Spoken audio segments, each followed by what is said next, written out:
نحمده ونصلي على رسوله الكريم اما بعد اعوذ بالله من الشيطان الرجيم بسم الله الرحمن الرحيم يا ايها الذين آمنوا كتب عليكم الصيام كما كتب على الذين من قبلكم لعلكم تتقون صدق اللہ مولانا العظیم۔ اللہ تعالیٰ کا جتنا شکر ادا کیا جائے کم ہے، جس خالق نے ہمیں سحری کرنے، روزہ رکھنے، نماز با جماعت ادا کرنے کی توفیق عطا فرمائی۔ رمضان المبارک کا آج چوتھا روزہ ہم نے رکھا، اور اللہ نے روزوں کو جو اہل ایمان پر فرض کیا، ابتدائے نزول اور ابتدائے فرض پر جب روزے کا حکم نازل ہوا، سحری کا تصور نہیں تھا، صرف افطاری کا حکم تھا، اور افطاری کے بعد جب تک آپ جاگ رہے ہیں آپ کھا پی سکتے تھے۔ اگر آپ کی رات کو آنکھ لگ گئی تو آپ کا روزہ شروع ہو گیا۔ تو لوگ کیا کرتے کہ صبح صادق تک کوشش کرتے جاگتے رہنے کی، عبادت کرتے، ریاضت کرتے، تلاوت کرتے، اور سحری کر کے پھر نماز وغیرہ پڑھ کے سوتے۔ ایک مرتبہ ایسا ہوا کہ نبی پاک صلی اللہ علیہ وآلہ وسلم کے ایک غیر معروف صحابی، یعنی نامور صحابی نہیں تھے، ان کا نام تھا ابو قیس سرما رضی اللہ تعالیٰ عنہ۔ وہ مزدور ٹائپ کے آدمی تھے، اور دہاڑی دار مزدور یا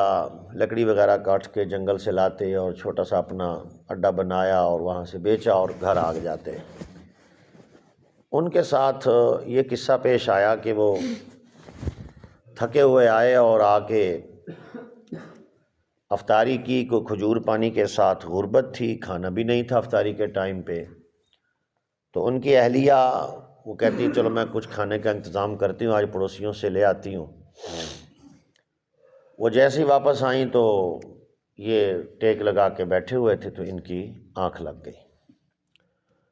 تو انہوں نے آ کے اٹھایا کہ آپ نے تو کھانا ہی نہیں کھایا ابھی، اور آپ کا تو روزہ شروع ہو گیا، یہ تو ساری رات کا روزہ اور اگلے دن کا بھی روزہ ہوگا تمہارا۔ کہنے لگے بس شروع ہو گیا تو شروع ہو گیا، اب اللہ خیر کرے گا۔ رات تو گزار لی سو کے، صبح ہوئی، دن ہوئی، دوپہر، تو یہ بھوک کی وجہ سے برا حال ہو گیا ان کا،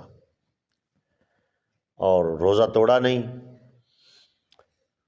تو بے ہوشی کی حالت ہو گئی۔ اب یہ معاملہ نبی کریم صلی اللہ علیہ وسلم کی خدمت میں پیش ہوا۔ یا رسول اللہ، وہ غریب سا آدمی تھا بیچارہ، اور رات کو بھی کھانے کو کچھ نہیں تھا، اور دن کو برداشت نہیں کر سکا،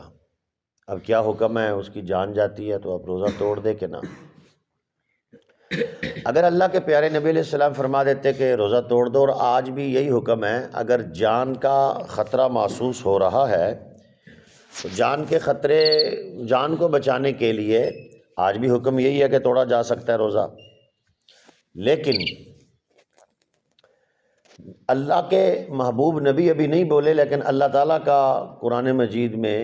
حکم آ کے پچھلا حکم اللہ نے بدل دیا، اور سحری کا حکم مل گیا، ثم اتموا الصیام الی اللیل، بس اب صبح سے شام تک آپ کا روزہ ہوگا، اور سحری بھی کریں افطاری بھی کریں۔ اس کے بعد اللہ کے نبی نے اب سحری کی فضیلت بیان فرمائی، فرمایا سحری ضرور کیا کرو، اگر نہ بھی بھوک ہو تو پھر بھی سحری کی نیت سے کچھ کھا پی لیا کرو، اس میں اللہ نے تمہارے لیے برکت رکھی ہے۔ اس لیے فقہا نے اس روایت کے پیش نظر فرمایا کہ بچوں نے اگر روزہ نہیں رکھنا ہوتا، عموماً چھوٹے بچوں نے، تو انہیں جیسے کیسے اٹھا کے سحری کے دسترخوان پہ بٹھایا کرو، کیونکہ پیارے نبی علیہ السلام نے فرمایا کہ اس میں اللہ نے برکت رکھی ہے، اور اس کی برکت پھر ساری زندگی میں نظر آئے گی، بڑا ہو کے وہ روزے دار بنے گا۔ تو یہ طب نبوی کا ایک نسخہ ہے جس پہ عمل کرتے ہیں۔ تو سوال ہوتا ہے کہ اللہ تعالیٰ اپنے نبی کو کہہ دیتے کہ جان جاتی ہے تو روزہ توڑ لو، ایک ہی آپشن موجود ہے شریعت میں، گنجائش ہے، لیکن ایسا اللہ نے نہیں کیا۔ ایک صحابی غیر معروف بے ہوش کیا ہوا بھوک کی وجہ سے، اللہ نے اپنا قانون ہی بدل کے رکھ دیا۔ اور اسے میں اپنے الفاظ میں یوں کہا کرتا ہوں کہ اللہ تعالیٰ نے اپنے نبی کو فرمایا کہ آج کے بعد اپنی امت کو بتا دیجئے تمہارے روزے کا دورانیہ اتنا ہوگا جتنی میرے نبی تیرے صحابہ کی برداشت ہے، جتنی برداشت نہیں ہے تو وہ امت کے لیے بھی فرض نہیں ہے۔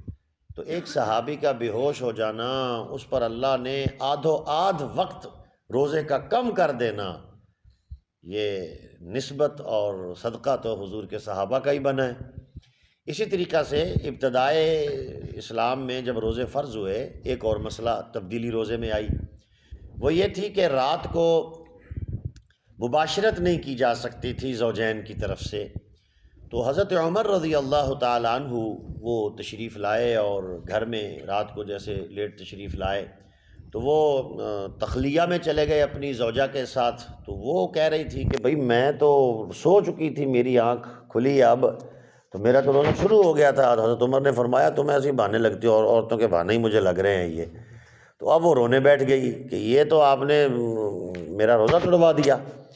اب صبح حضرت عمر بڑے پریشان ہو کے نبی علیہ السلام کی خدمت میں حاضر ہوا، یا رسول اللہ میں تو یہ سمجھ رہا تھا کہ عورتیں بہانے شانے مارتی رہتی تو یہ بھی اس کا بہانہ ہی ہوگا، لیکن وہ تو اس کا روزہ ٹوٹ گیا اور میں یقیناً گناہ گار ہوا، تو اب کیا حکم ہے؟ تو اللہ تعالیٰ نے اس پر پھر اللہ نے قرآن پاک نازل فرمایا اور فرمایا احل لکم لیلۃ الصیام الرفث الی نسائکم ہن لباس لکم وانتم لباس لہن، تمہارے لیے اپنی زوجہ کے ساتھ مباشرت رمضان کی راتوں میں جائز ہے، وہ تمہارا لباس پاکی ہے اور تم اس کا لباس اور پاکی ہو۔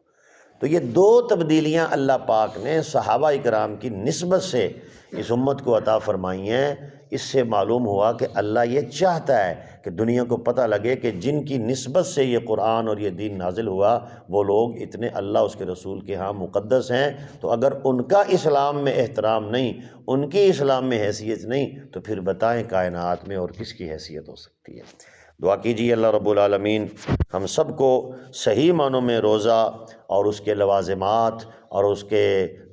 جو خیال ہے روزے کا وہ پورا رکھنے کی ہمیں توفیق عطا